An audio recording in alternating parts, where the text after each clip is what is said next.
So, welcome back. This is part 2 for making of the elf costume.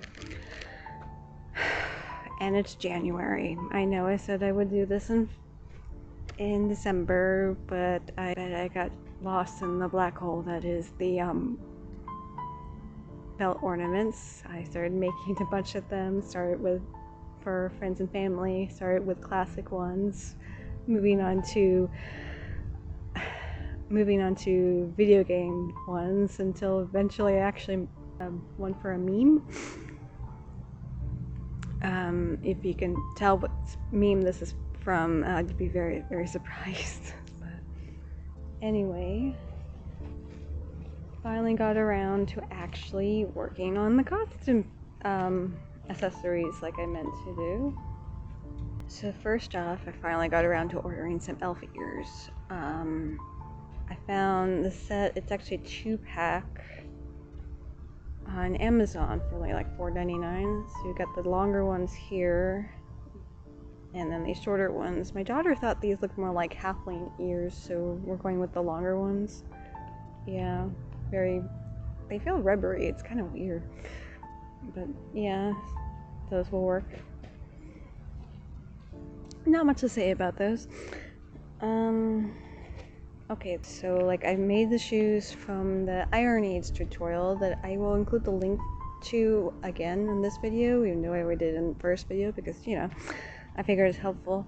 But since I used like a kind of thin vinyl, they were too thin. So what I did is I made a template by tracing my daughter's feet and adding some extra and everything to, make some layers.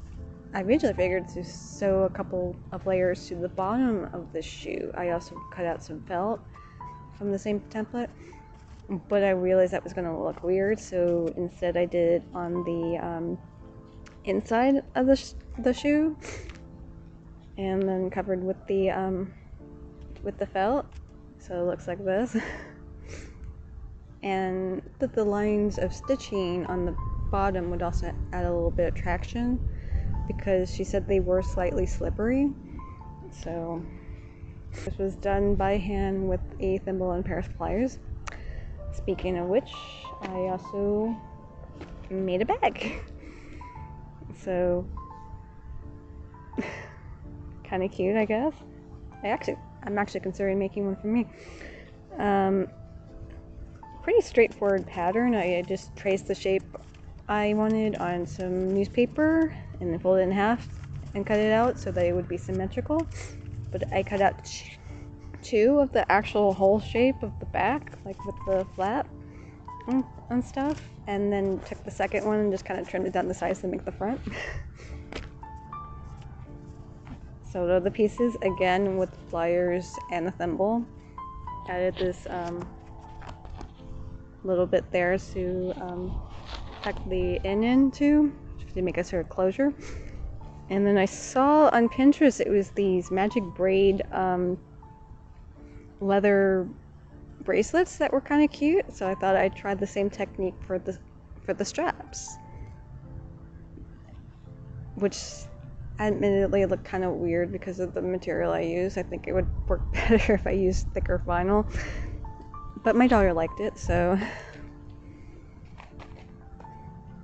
And now she has something that matches her costume that she can use to put like her phone and stuff in. Okay, and then for some, I had high hopes for this, but I wanted to make a pen. I saw this cute tutorial for a leaf pen made out of a soda can that actually looked a lot like the leaf pens they wore in the Lord of the Rings movies. I really tried. Really. It starts out pretty easy. I made a little pattern in the leaf on paper, and then cut out a piece from a soda can. After flattening out the piece, because of course it was curved, sort of traced the outline of the pattern onto it with a knitting needle. And then using the old towel that I use for ironing to sort of back up the piece, I continued pressing on it, basically tracing over with the knitting needle on one side and this kind of filling in the in between the tracings on the other side of the piece of metal from the can, it kind of creates this embossing effect, which is can be kind of neat. I think I'm gonna try that with some other things actually, with the can and stuff. So that was going well after doing that, trimming off the extra metal, of course. At that point, up to that point, that worked out pretty well. It's when I get to the painting, because like I mixed plain green acrylic paint with some silver metallic that I had on hand, because with all this I was mostly trying to use what I already had on hand. And so with the tutorial, after you paint it, you're supposed to take like a pointy thing, like a thumbtack or whatever, and kind of scratch lines on it to like outlining the leaf, and then like adding veins, like leaf veins or whatever. You're supposed to just kind of like scratch art or something. Only it didn't scratch neatly off. It just kind of like the paint tried to peel off, and I don't know, it just, no matter how neatly I tried to do it, it just didn't come out well. So I thought maybe after I seal it that it would be okay. The tutorial said to use like matted Mod Podge, or you could use like nail polish. So my daughter thought it might be nice if it was glossy rather than matted, but I didn't have glossy Mod Podge. I only had matted, but I had nail polish, so I used nail polish at first and hoped that it would look better, but not really, not to my liking. But I moved on. I went on to the back of it to add wires, because the idea is to add some wires so it looks all pretty, like vines and stuff. I used wire I had on hand. It wasn't thick enough, but I used it anyway. So I started by adding one piece of wire, and then a whole lot of hot glue, then another piece of wire, and a whole lot of hot glue, and then another piece of wire, and more hot glue. And I didn't have a pin back, so I just used a big safety pin. And so I added that, plus a whole lot more hot glue, and then painted the back silver, and this was the result. And, it's okay, it works. But I was so unhappy with the way the front came out with the paint job that I actually removed all the paint as much as I could and tried again with just Mod Podge this time, and not bothering with the making the sort of leaf vein things or whatever. I just tried to keep it simpler, and that was the result. And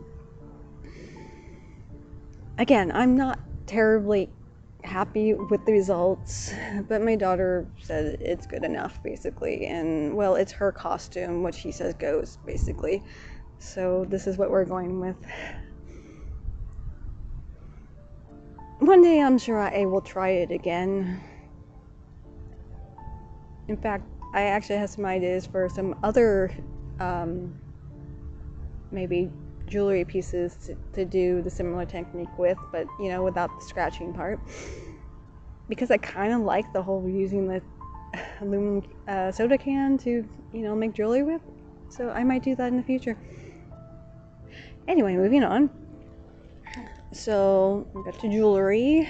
I have this necklace that I wear sometimes myself. It's got this cute little leaf on it and lots of green, and my daughter's going to be borrowing it for a costume because we thought it was perfect.